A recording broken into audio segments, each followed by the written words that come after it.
പ്രിയ പ്രേക്ഷകരെ, വീണ്ടും നല്ല നമസ്കാരം.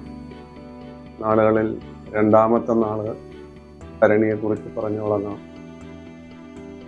ഭരണി എവിടെയും എപ്പോഴും പ്രസിദ്ധമായ ഒരു നാളാണ്.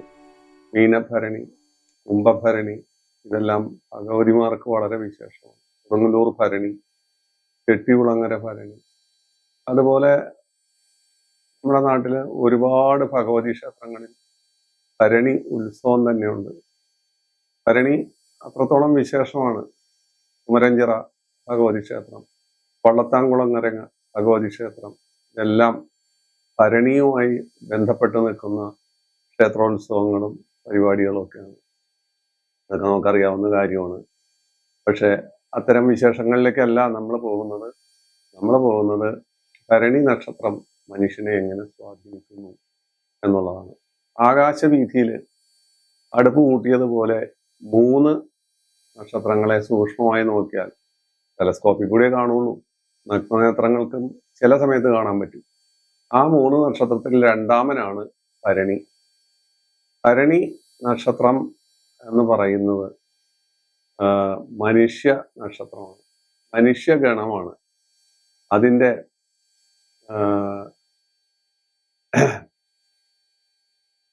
മൃഗം ആനയാണ്, അതുപോലെ അതിൻ്റെ വൃക്ഷം നെല്ലിയാണ്, അതുപോലെ പുരുഷ യോനിയാണത്. പുള്ളാണ് അതിൻ്റെ പക്ഷി, അതുപോലെ ഭൂമിയാണ് അതിൻ്റെ ദൈവം, യമനാണ് അതിൻ്റെ ദേവൻ. ഇതൊക്കെയാണ് നമുക്ക് പൊതുവിൽ പഞ്ചാംഗങ്ങളിലും അവിടെ ഇവിടെ എല്ലാം കാണുന്ന ഭരണി നക്ഷത്രത്തെ കുറിച്ചുള്ള വിശദീകരണം. ഇതെല്ലാം നമ്മൾ കണ്ടിട്ടുണ്ട്, കേട്ടിട്ടുണ്ട്. അതൊന്നുമല്ല നമ്മൾ പറയുന്ന കാര്യങ്ങൾ, അതൊന്നുമല്ല. ഭരണി നക്ഷത്രം എന്ത്, എങ്ങനെ, ഏതെല്ലാം തരത്തിൽ ഭരണി നക്ഷത്രക്കാരുടെ സ്വഭാവ വിശേഷങ്ങളാണ് നമ്മൾ കൂടുതലായിട്ട് ഇവിടെ പ്രതിപാദിക്കുന്നത്. ഭരണി നക്ഷത്രക്കാർ പൊതുവിൽ സൂത്രക്കാരായിരിക്കും. അവര് പൊക്കമുള്ളവരും സുന്ദരന്മാരും ആയിരിക്കും. അവര് അവരുടേതായ കാര്യങ്ങളിൽ ഉറച്ചു നിന്ന് ഒരു കാപ്പി ഒരാൾക്ക് വാങ്ങിച്ചു കൊടുക്കണമെങ്കിൽ അതിന് അതിൻ്റെതായ ഒരു തിരിച്ചുള്ള പ്രതിഫലം പ്രതീക്ഷിച്ചിട്ടായിരിക്കും അവർ ചെയ്യുന്നത്. ഇവര് പൊതുവിൽ ശുദ്ധഹൃദയന്മാരാണെങ്കിലും വളരെ സൂത്രക്കാരായിട്ടാണ് കാണുന്നത്.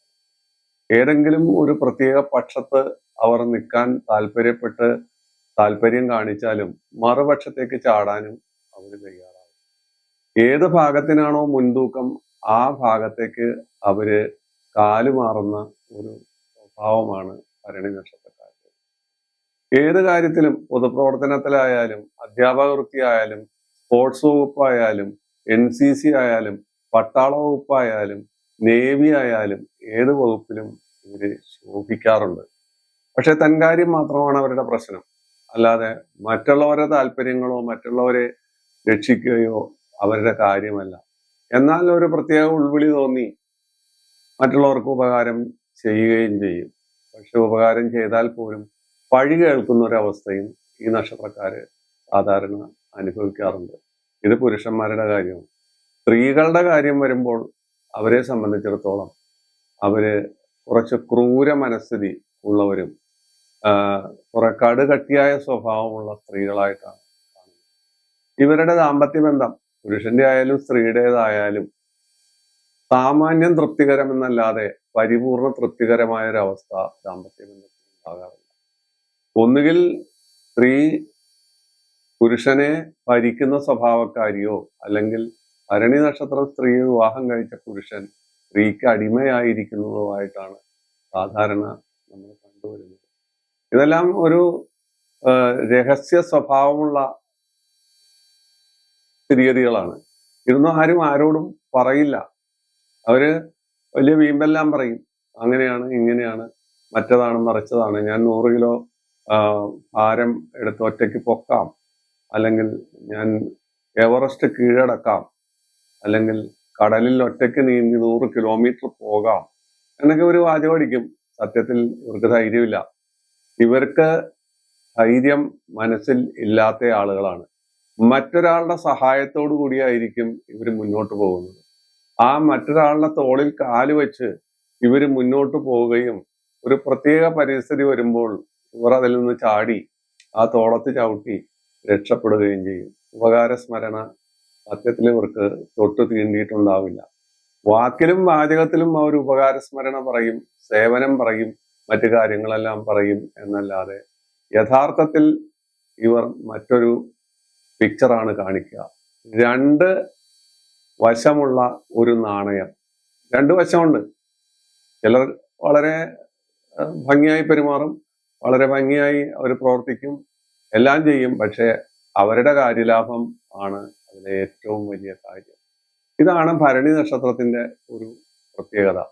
പൊതുവിൽ ഇവർ സുമുഖന്മാരും സുന്ദരന്മാരും, നല്ല പല്ല്, അതുപോലുള്ള കാര്യങ്ങളെല്ലാം ഇവർക്കുണ്ടാകും. പക്ഷെ ഇവരെ പല രോഗങ്ങളും അലട്ടുകയും ചെയ്യും. ദന്തരോഗം, അതുപോലെ പ്രഷർ, അതുപോലെ ഡയബറ്റിസ്, അങ്ങനെയൊക്കെയുള്ള ഒരുപാട് രോഗങ്ങൾ ഇവരെ അലട്ടുകയും ശല്യപ്പെടുത്തുകയും ചെയ്യുമെന്നുള്ളതാണ് ഏറ്റവും വലിയ പ്രത്യേകത. ഈ ഭരണിയുടെ നക്ഷത്രനാഥൻ എന്ന് പറയുന്നത് ശുക്രനാണ്. ശുക്രൻ നക്ഷത്രനാഥനാകുന്നു എന്ന് പറയുന്നത് തന്നെ അതിന്റെ ഒരു പ്രത്യേകതയാണ്. ശുക്രൻ ഭോഗാസക്തിയുടെ, ശുക്രാചാര്യർ ശുക്രൻ ഭോഗാസക്തിയുടെ അപ്പോസ്തലനാണ്. അദ്ദേഹത്തിന് സുഖഭോഗങ്ങളിലാണ് താല്പര്യം. അപ്പൊ ആ ഭരണി നക്ഷത്രത്തിനും അതിൻ്റെതായ സ്വഭാവങ്ങളുണ്ട്.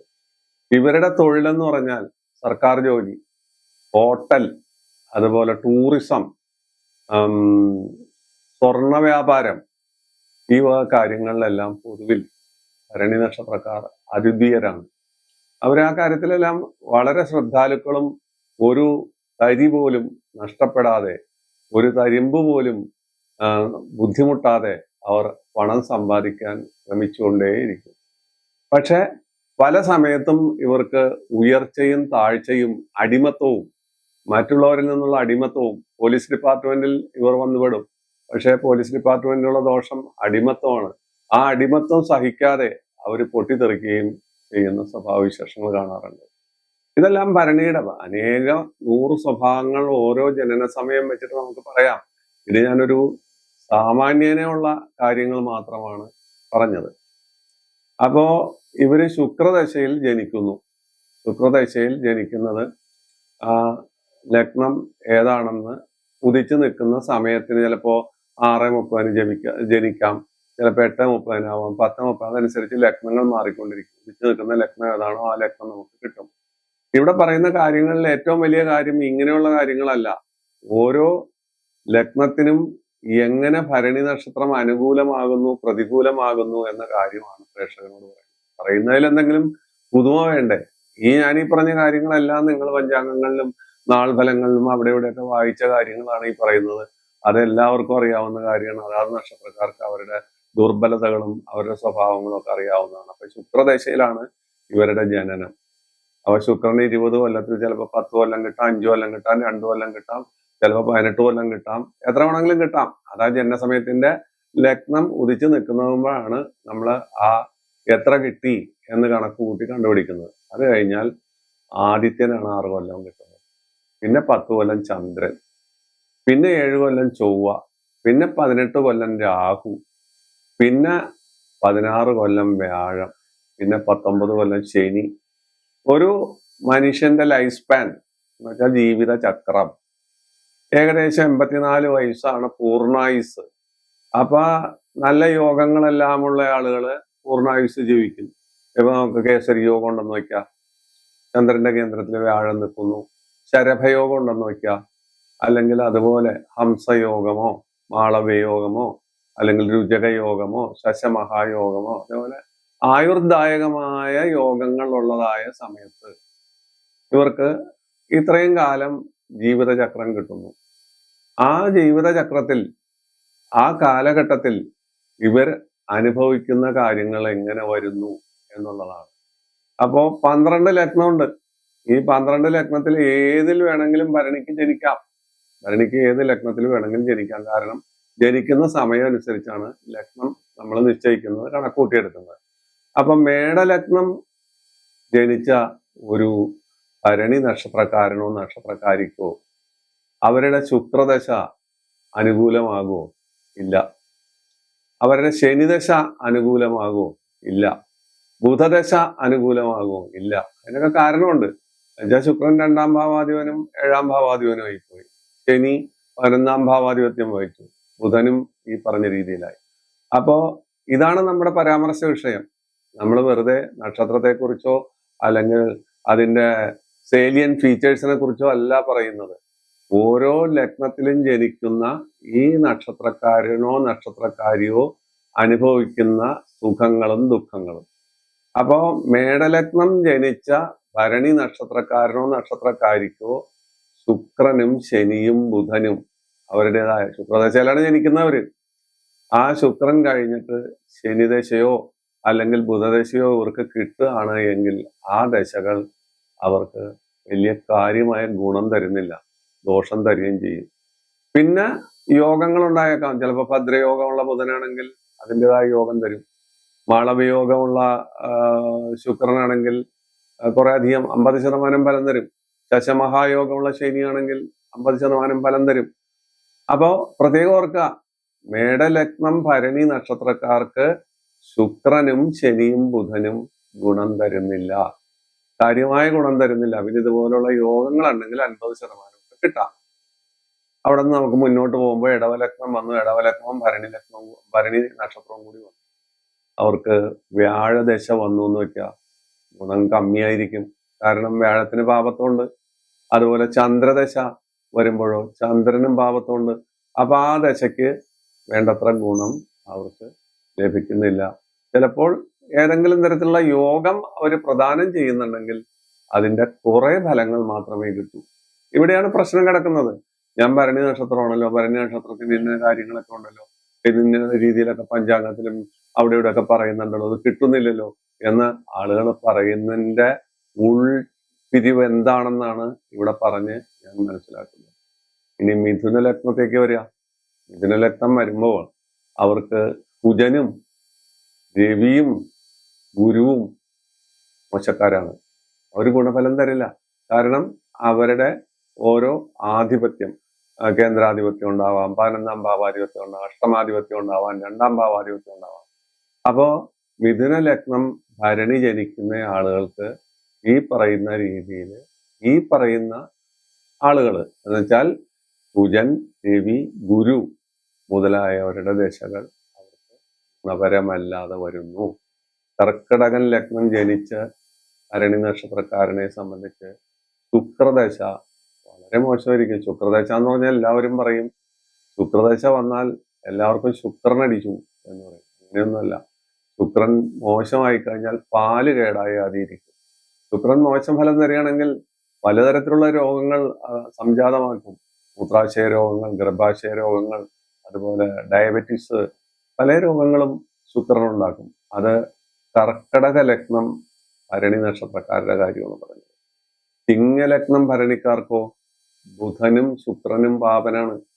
ബുധനും ശുക്രനും ചിങ്ങലഗ്നത്തിന് പാപനാണ്. അപ്പൊ ചിങ്ങലഗ്നം ജനിച്ച ഭരണി നക്ഷത്രക്കാരന് ഈ പറയുന്ന ദശകൾ ഗുണം തരുന്നില്ല, തന്നെയല്ല ദോഷം തരുകയും ചെയ്യും.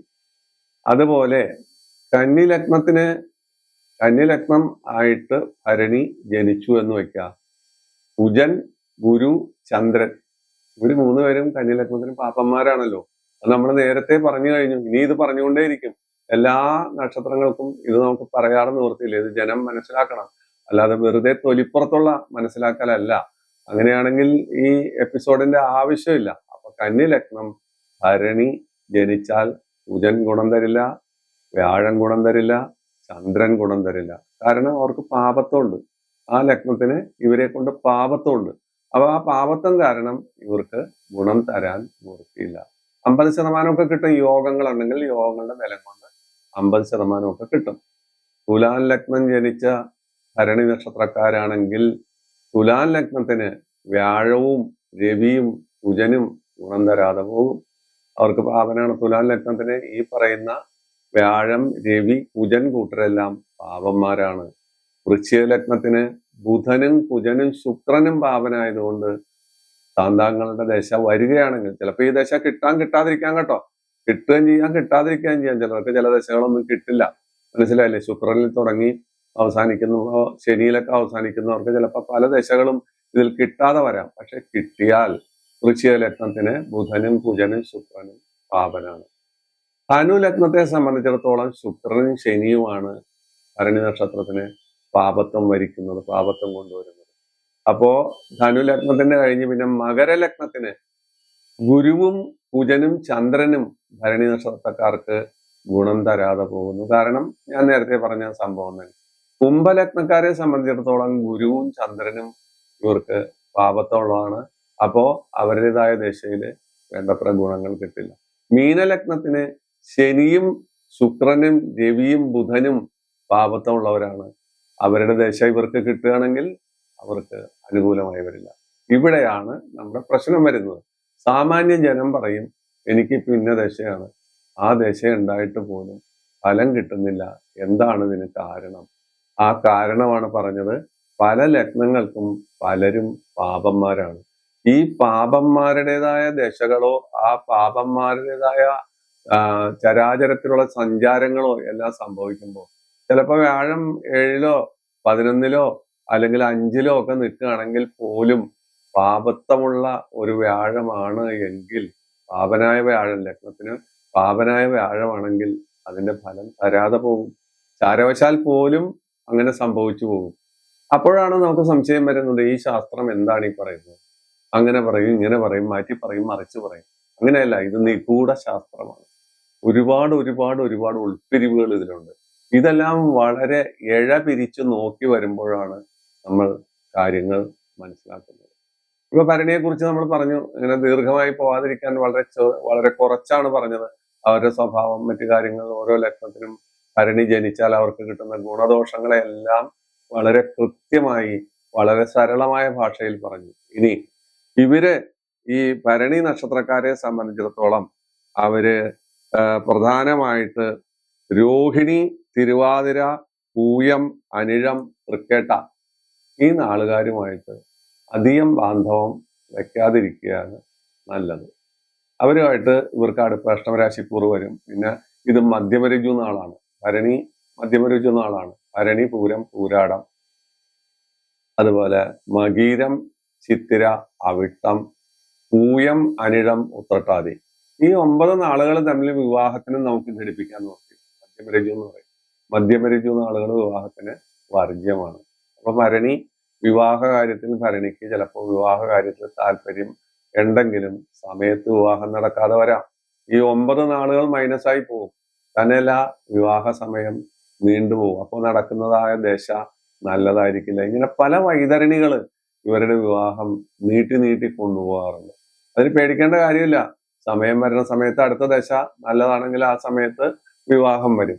ഇങ്ങനെയൊക്കെയുള്ള ഒരുപാട് കാര്യങ്ങളാണ് ഒരു നക്ഷത്രത്തെ കുറിച്ച് നമ്മൾ സംസാരിക്കുമ്പോൾ പറയുന്നത്. ഈ നക്ഷത്രത്തില് ജനിച്ച പ്രഗത്ഭന്മാരെ കുറിച്ച് നമുക്കൊന്ന് അന്വേഷിക്കാം. വയലാർ രാമവർമ്മ അന്തരിച്ചു പോയി. വിദ്യാധിരാജ ചട്ടമ്പി സ്വാമികള്, അതുപോലെ ശരത് പവാർ, ഇങ്ങനെയൊക്കെയുള്ള ഒരുപാട് ആളുകൾ ഈ നക്ഷത്ര ജാതന്മാരാണ്. ഇവർക്ക് ഭാഗ്യവും നിർഭാഗ്യവും ഒരേ നാണയത്തിന്റെ 2 വശങ്ങളായിട്ട് കയറ്റിറക്കം പോലെ അനുഭവിച്ചുകൊണ്ടിരിക്കും. എന്നിരുന്നാലും അവരുടെ ആ സ്വഭാവ വിശേഷം കൊണ്ട് ഇതെല്ലാം കുത്തിമൂടി അവര് ജീവിതത്തിൽ സാമാന്യ വിജയത്തിൽ എത്തിച്ചേരുന്നു എന്നുള്ളതാണ് സത്യം. പിന്നെ രോഗങ്ങൾ, ഡയബറ്റീസ്, അതുപോലുള്ളതായ രോഗങ്ങൾ, പ്രഷർ, അതുപോലുള്ള രോഗങ്ങളെ കുറിച്ചും ഇവര് ബോധവാന്മാരായിരിക്കണം എന്നുള്ളതാണ് നമുക്ക് പറയാനുള്ളത്. അപ്പൊ ഭരണി നക്ഷത്രത്തെ കുറിച്ച് വളരെ ചുരുങ്ങിയ ഭാഷയിൽ നമ്മൾ സംസാരിച്ചു. അവരുടെ എല്ലാ കാര്യങ്ങളും ഒന്ന് തൊട്ട് തലോടി പോയിട്ടുണ്ട്. ഇതിനേക്കാളെല്ലാം കൂടുതലായി നമുക്ക് ഒരുപാട് നേരം സംസാരിക്കാം, ബോറടിക്കും എന്നുള്ള ഭയത്തോടു കൂടി ഈ അധ്യായം നിങ്ങൾക്കായി സമർപ്പിച്ച് നല്ല നമസ്കാരം പറയുന്നു.